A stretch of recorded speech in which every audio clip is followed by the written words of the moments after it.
just saw Cain. Just passed him here at the hotel, Bellator. Cain's out here.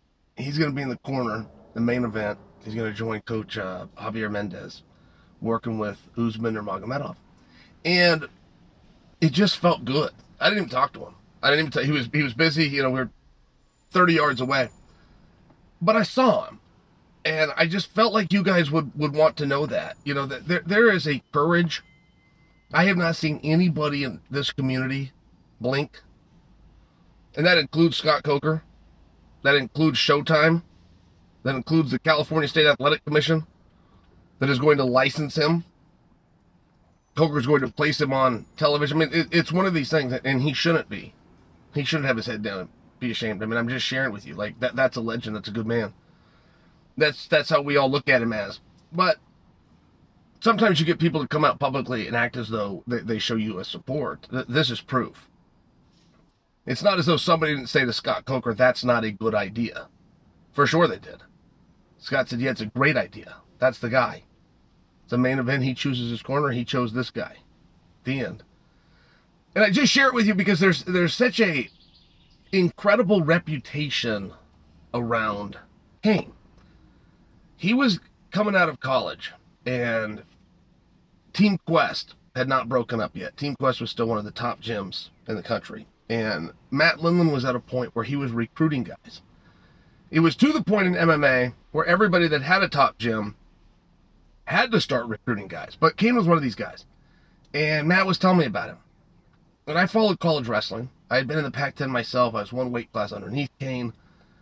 And Matt called and spoke to Tom Ortiz, who was the head coach when Cain was coming out of college. And Tom told Matt, this guy Cain. Now you guys all know his name, but back then, even as well as he did in college wrestling, you wouldn't have known who he was. And Tom Ortiz of Arizona State told Matt Lindland, he's the hardest worker in the room.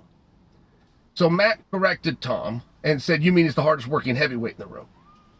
And Tom goes, no, he's the hardest worker in the room. And that is never the heavyweight. In fact, I've never heard those words in my life. The heavyweight just can't work as hard as the other guys. He just can't. He can't run 3 miles as fast as the other guys. He can't do all the sprints at the end of practice. He can't go up and down the rope as many times as the other guys. That would make good sense to you, right? You got guys all the way from 125 pounds on up. And you got 60 killers in there.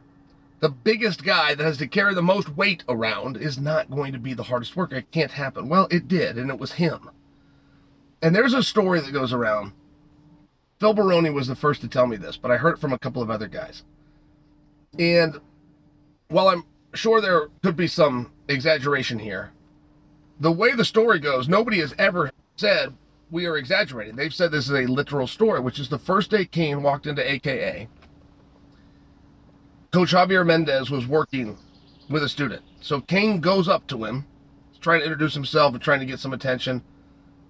And Javier, it's Cain's first day. So Javier looks at him and, hey, I'm busy. Give me a minute.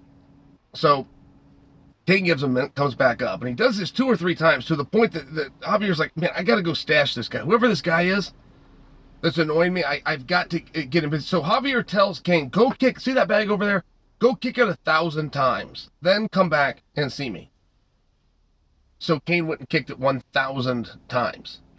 And Javier caught him doing it. 30 minutes later, he sees this big guy still kicking this bag. Kicking it wrong, because nobody had showed him how to kick it. And realized, hey, I got to put some attention to him. So right there, from the first day moving forward. Now, how literal that story is. I'm repeating the story that came out 20 years ago. And to this day, everybody sticks to. So it's just an interesting thing, right? You got this guy with a great reputation who currently, with a plate completely full and stresses that would be difficult to imagine, is giving to somebody else. That's what a coach does. Coach is a selfless role where an athlete is a selfish role.